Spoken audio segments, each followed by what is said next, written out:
Hey guys, here to do another Q&A for you. Q&A number 33, I think. And looking forward to answering your questions. A little bit of, just a little, what would you call that? Like a prelude to every Q&A? always grabbing those words. Like, flashing across. Yeah, like, your little bubbles. Which awkward word can I use? Prelude. Well, it's been a problem this keeping week. Things mystical. What we're doing. It's been a problem this week. Anyway, a little foregleam? No, that's not it. That's worse than prelude. Anyway. Keep going with it. Here's the thing. You have new people that watch. Yeah. Who's never seen us before, which they probably already shut us off by now. And you have our regular people that watch. The new people, I always like to hey, this is how it goes. Yeah, I think you should do that. Maybe you don't have to define what it is. Maybe you should just keep talking. Just do it. Just have an intro every time you do one. We don't need to call it anything. Intro. That's kind of what I was looking for. Okay, so a little intro. Prelude to intro. Go away. Okay, no, come back here. At least for 20 minutes or so. A little intro to the Q&A is most of the questions that we get generally are folks needing us to help them to stop unwanted behaviors. That is what we're really good at, and that is what folks need the most help with.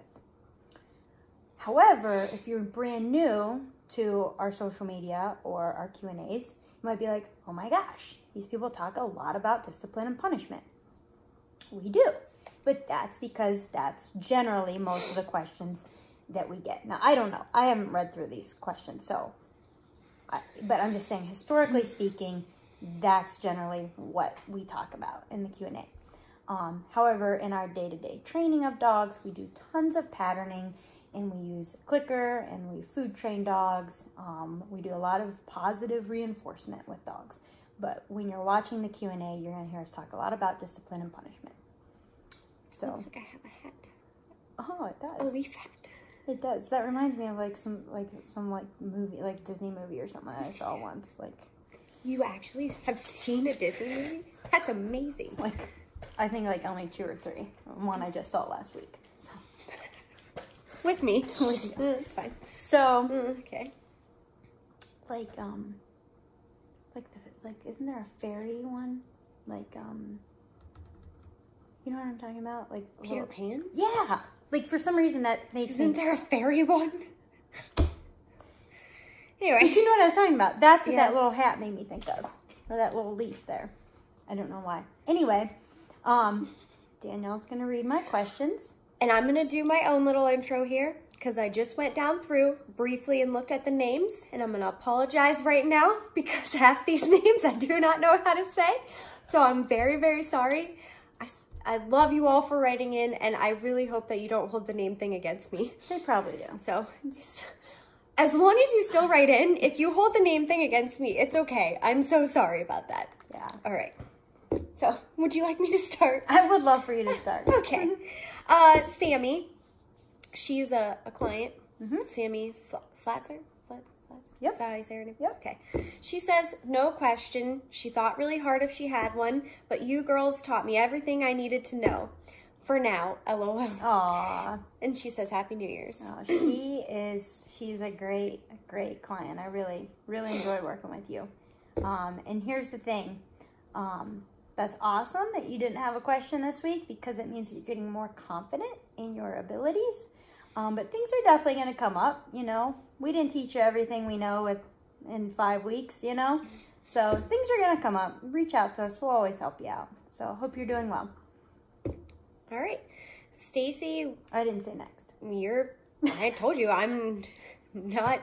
You're not in the mood for my shenanigans. I'm just going to. That was keeping on. Evident this morning when I questioned your Starbucks order. That you were not in the mood. I was like, okay. Sorry. Carry on. I apologize. Next. Stacy Wheatcroft Brady. Yep. Oh, she was a client years ago. Oh, okay. So We have 2 10-month-old female blue heeler puppies. One housebroke like a dream, no issues, completely housebroke. The other keeps having accidents. Most of the time she'll go to the door. More than half the time she rings the bell on the door, but other times she just goes on the floor. Any advice to help this girl completely housebroke? To help get this girl completely housebroke. Gotcha. Okay. So, housebreaking dogs is literally the most challenging part of dog training, I feel like, because potty training dogs is almost like potty training a child. So, like, you might have one kid who potty trains up in like 2 or 3 days and they're like, they got it, you know, and then you might have another kid who wets the bed for a year. Like, it's just, it can be difficult sometimes. So, here's a couple of things that will help. And you have to individualize dogs too. Like, I'm happy that your other dog is doing well, potty training up well, but the dog that you're having trouble with may need some extra reinforcements and things. So, what you're going to do is you're going to monitor food and water. No free rein food or water. No free rein food or water. None of our dogs have free rein water, and they're all totally potty trained. They drink when we tell them to drink, and then we go, okay, they had a drink, they got to go out to potty within 10 or 15 minutes. So we know what's going into their body. And these are all, like, all of our personal dogs are, except for Avery, my newest puppy, they're all 2 years older. So still monitor the food and water intake. To do that, we don't belt train dogs anymore, and I'm going to tell you why. I like to get my dogs on a schedule, and I like to tell them when it's time to potty. I don't like to leave it up to them. The other reason we don't belt train anymore is we don't advocate for dogs free roaming in the house. So right now we are sitting here and we have 4 dogs around us, and they're all, like, you wouldn't know that there's 4 dogs around because they're all being quiet and they're all laying down. So we don't allow free roaming. And so none of these dogs are just going to, like, lay here on their place bed and just pee, right? So we know, like, oh, we haven't taken you to the bathroom in, like, 4 hours or 5 hours. Like, and then we take them off of place and we take them out and potty them. So eliminate the free roaming. Teach your dog the place command. Teach your dog a good downstay. Don't allow free roaming, and that will help. That will help a lot. Mm-hmm. Also, if you do those things, you add in that structure, and you do those things, and you're still struggling, then you might want to check with something medically with the dog. Does the dog have a bladder infection? Or something of that nature that would cause the dog to struggle to hold their you pee and not go outside. Okay. I liked it. Okay. Next. Okay. Deidre. Okay, how do you say her last name? You always ask me as if I know. I just want your help. I know, but that's like... Deidre, I don't know how to say your last name. Sorry. She's new, though. And I know. Thank you for joining us. And we're happy that you submitted a question. We're just really awful at pronouncing people's names. It's just like, we can admit it. I'm going to start going, like, looking online at how to pronounce, like, different last names. I'm just going to go over things. It's fine. Deidre, is it? Yeah. All right. What's she have to say? Our 3-year-old pit terrier mix has aggression issues only towards me.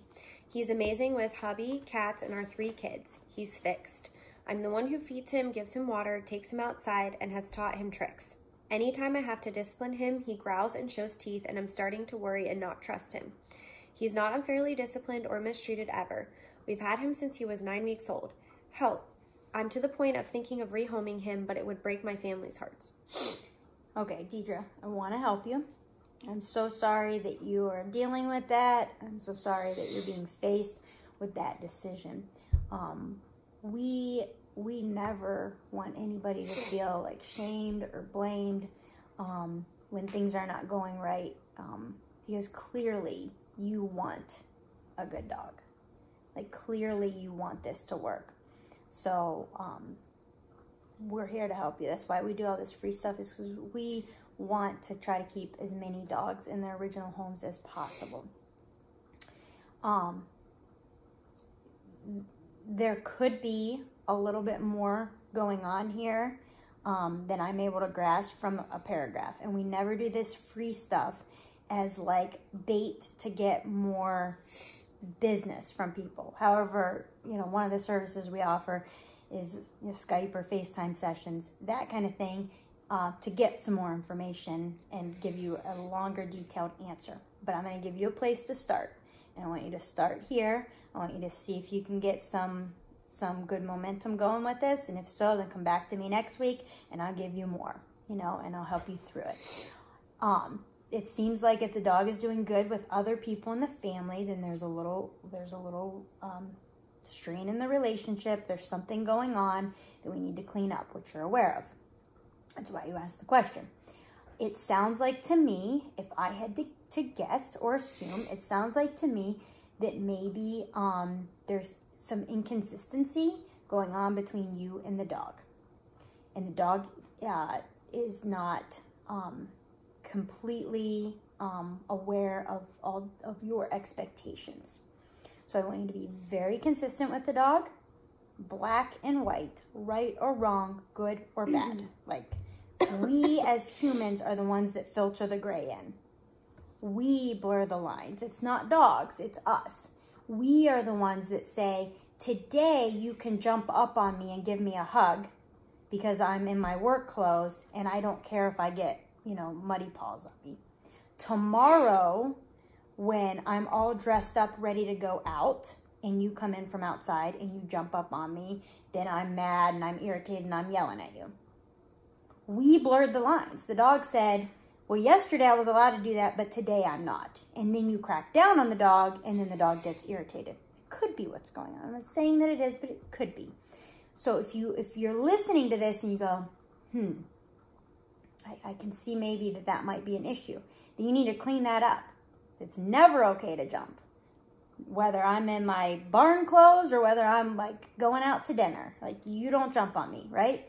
So you make that clear to the dog. The dog's either allowed on the couch or they're not. Like, you know what I mean? Like, clean all of that up. Also, take all the emotion out of your relationship, which is really hard to do, especially when you're as frustrated as you are right now, because this is clearly an issue if you're really considering rehoming the dog. So there's going to be, naturally, there's going to be some emotion in there. Take the emotion out of it. Become very matter-of-fact with the dog. Be matter-of-fact in the way that you correct and discipline the dog. No, that was wrong. And then correct for the behavior. Or, good, that's awesome. Good job. And then reward for the behavior. But nothing should be like, no, stop that. That's enough. It shouldn't be like that. And it also shouldn't be like, good job, good boy, like, you know, where you're babying the dog. Just be in the middle. Just be black and white. And another thing is, and again, is because I don't have all the information, but I'm just thinking about how, you know, the problems that I generally deal with people, like, these are a lot of the triggers, you know, is you may need to take out some affection from the dog. You might be babying the dog too much, and he just doesn't take you seriously. Do you have anything to add to that? I don't think so, because I do feel like maybe a little more information would be helpful too. Yeah, take some of what we talked about. Think it over. If any of that resonated with you, clean it up, and then you can always come back next week and give me a little bit more detail. Because it could also be a structure thing. Yeah. Because we don't know like how, when he's fed and stuff like that. And yeah. Things like that, or how much free roaming time, or anything like that. It all encompassing. Sounds like your dog just needs massive amounts of structure, as do most dogs. When we get dogs in on board and trained, guys, we don't see 50% of the naughtiness that their owners see. Not even 50%. Think about that, guys. We get dogs in that are 5 years old who have been running amok in their owners' lives for 5 years. And finally they're like, I can't take this anymore. They bring the dog in, and I'll tell the owners, he never counter surfed. He never got into the trash. Yeah, he only jumped on me once, and then I fixed it. Like, things that owners were dealing with for years. Now, why is that? It's not because we're dog trainers. Like, it's not because, like, we just, like, sprinkle magic powder on them when they come through the door. It's because as soon as a dog gets dropped off with us, structure. Dog goes, well, if I'm not allowed to rush out of this crate door, if I'm not allowed to pull and lunge on a leash, right? Day one. If I'm not allowed to jump up on this human, I probably shouldn't growl at her either when I, get told no. Or I probably shouldn't counter surf, right? So it's that immediate structure and the tone that gets set. Dogs are just like, okay, all right. And I'm not saying that they're perfect. Obviously, they're there for training. So then it's going to be, a journey to get them trained. But we achieve that really quickly because of the structure. So thank you for your question. Next, man, I'm like rambling today. Yeah, you are just going on and on and on. I'm just kidding. No, answers are good. I know, but it isn't like rambling. All right, Angie. Braiding. Braiding? Yeah, that is Maya's owner, the German Shepherd Maya. Okay. Hey, Angie. My friend has a new rescue dog that has extreme separation anxiety. He destroys the crate and potties all over when left alone. Any suggestions on how to start the training process? Yeah. I like this question because I keep saying we have to address this. I keep getting questions about this, and I keep saying we got to like do some more stuff on this. You want to answer it? No, I want you to answer it, but I like this. You can. I told her today, I was like, how about I read the questions and you answer? She's like, no, I like to read the questions. Okay. Angie, first off, tell your friend to dive into our YouTube channel, our social media. Like, we have all the free content to help him get the ball rolling in terms of like stopping unwanted behaviors and teaching the wanted behaviors. What he's going to want to do is you got to make sure he's crating that dog. Because if the dog's pottying all over the house, it destroys the crate. No, it's getting okay. there. Good. Remember, I was rambling like this probably today, so there's like okay. Sounds good. Okay.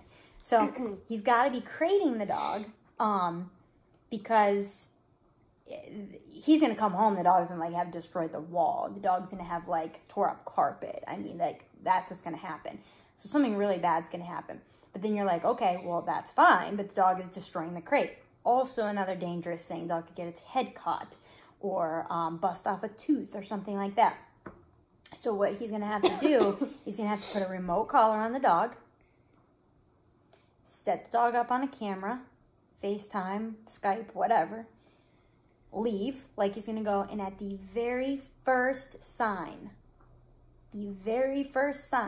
of arousal, of anxiety, spinning, whining, barking, pawing at the crate door or the floor, the very first sign of any of that, correct hi on the remote. Hi. That's hard for owners to do because they wait for it to erupt. And then you're having to correct really high because now the arousal's, I want you to get it when the arousal's like just starting, okay? Couple things are going to happen. You're going to correct the dog, and the dog's going to go and immediately stop, kind of pause, and just lay down. That's ideal. Unfortunately, that's not what happens most of the time. You correct, and you might have to correct again. You might have to correct again, and then the dog might get a little ballistic in the crate. And for that 30 seconds, it's going to seem like it's 30 minutes. And then you're going to go, oh my gosh, I feel like I've ruined my dog. Oh my gosh, like, I don't think I should keep doing this. It's at that moment that you have to just push through it a little bit more. And then finally the dog will be like, I think I'm just going to lay down. And then they will. The biggest lie in dog training is that if you correct the dog in the crate, that the dog will be afraid of the crate. It's wrong. I've never seen it. We correct dogs in crates all the time. Dogs that show up for board and train, night one, where the owner's like, I'm sorry, I just couldn't get the dog in the crate, dealing with what your friend is dealing with. Well, it's my job to fix that. So night one, I have to make sure that dog can sleep safely in a crate in my home and not be a disturbance and keep the whole house up. So I fix that all the time in one night. The owners just have a hard time doing that big correction in the crate. They think they're going to ruin the dog or create a bad association with the crate. Newsflash, like, dog already has a bad association with the crate. Long before we put a remote collar on the dog, long before we gave the dog a correction, that was already happening. So that's a lie.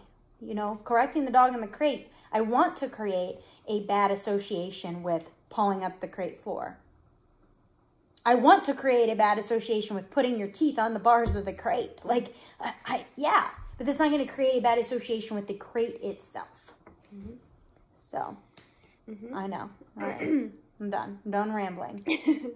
No, that was a very good answer. You were getting real heightened. You gotta calm you down there. Just reeling me in. Okay. So, I think that's the best place to start is to correct the crate. And tag him in the post so he sees this, and tell him to dig into our social media so we can help him as much as possible for free so he's able to keep that dog. Yeah. All right. Next. Tiffany Stout. Hey, how are you? Sorry. My youngest dog is almost 1.5 years now. How do I get her to go to the bathroom on command even if she doesn't have to really go? For example, she usually goes out around 5 a.m. and pees and poops, gets praise and treat, not always treat. We say go outside, she goes, and we repeat it with good girl. I need to let her back out at least to pee again before I leave for work under 3 hours later, and she refuses to go. On leash, off leash, same area, just stares at me as if to say, oh, I'm good, I really don't have to go. Problem is, I may not be back home for 8 hours. That's too long not to go. Sometimes she will pee in her crate, mostly not. Same at night. She won't always go right before bed because she doesn't really have to go. Then sometimes wakes up too early because then she does. See my problem? Any suggestions? I know she knows what she's supposed to do, but she doesn't really seem to want to unless her bladder is really full. Yeah, so that unfortunately, Tiffany, is sort of a case of you can lead a horse to water, but you can't make him drink kind of thing. Here with us, we keep the dogs on a very strict potty schedule, because in my day, between my personal dogs and my client dogs, I spend 1.5 hours of my day just pottying dogs, nothing else, right? So I have to be structured in that. I have to be. Otherwise, I'd be letting dogs out, literally, all the time. So dogs don't tell me when they have to potty. I tell them. And I know some of you are watching that's controlling. Well, that's sort of how I am. But anyway. No. Sort of. Never seen that in you. Little glimpse. It's a little glimpse. I know. So, here's the deal. You wake up in the morning, take the dog out to potty. First potty. You come home, second potty, third potty's at bedtime. So you're unconcerned about the 8+ hours that the dog will not go to the bathroom. She's 1.5 years. She can hold it. She also says that sometimes she pees in her crate. I know. You might be giving her free rein water, and I would stop that. Mm-hmm. I would wake up in the morning, and I would give her a drink of water before you take her out to potty at 5:30. I would wake up. So here's what we do at my house with my personal dogs and my client dogs. Everybody eats and has a drink before they do any pottying. Nobody goes outside before they've eaten and had a drink. So you wake up 5:30 in the morning, you're like, here you go. Here's your breakfast. Here you go. Here's your a drink, pull that up, take the dog out to potty, and don't give her another drink till you get home from work. Also, Tiffany, maybe, just maybe, try this. I'm not saying it will work, but try it. Maybe don't potty her at 5:30 in the morning. That's what I was thinking. Yeah. Maybe adjust your morning potty time and stuff. Maybe wait till like 7. That's one thing about how the dogs go when we tell them to go. So everyone knows I have Lincoln, who's a puppy. 5 months old? 6. 6 months old? About to be 6? Okay. So this morning, my husband got up to go to work, and I got up with him at, it wasn't super early, but like, I forget, it was like 7:30 or whatever. Why are you laughing at me? Around 10 a.m. No, but here's the point to it. I'm just teasing you. We got up, I made coffee, I was like packing his lunch while he took a shower and got ready. Noise, everything, like we're walking around, everything. Did not take Lincoln out to go to the bathroom at all. Then I decided I'm not feeling well, so I'm going to go back to bed for like another hour and a half or whatever. I got up at 9:30, came down, still didn't take Lincoln out to go to the bathroom. Waited, did my own thing, blah, blah, blah. And then I was like, okay, I'm ready to take you out now. We went out, no accidents. No accidents. He's used to that. He comes out of his crate and goes potty when I tell him he can. Yeah. So it does work. Yeah, and I think adjusting your morning schedule, I think don't have it in your brain like, oh my gosh, I gotta get this dog outside. Mm-hmm. I think it's like, get up, make your coffee, wash your face, brush your teeth, like sort of get your day going, and then take her out. So it's closer to when you might be coming home from work. No free range food or water. And like our dogs go potty 3 times a day. Morning, afternoon, bedtime. That's it. She used to potty her dogs all the time. I'm like, stop. They're fine. Like, seriously, like all the time. And now, aren't they fine? Yeah, they're fine. They're fine? They are. So, I know that was kind of an indirect answer. But, guys, potty issues, they're not a one-size-fits-all. You have to just, like, figure out what works for you. Mm-hmm. So, all right, next. That's it. Okay. Yeah. All right. Thank you guys for all your questions. Love hearing from y'all. Love helping y'all. If you've not went to the YouTube channel and liked and subscribed, you should do that because a lot of the stuff that we talk about, we also have videos on it. So Jeff said this the other day and I really liked it. It's like, we're not just, armchair coaches kind of thing.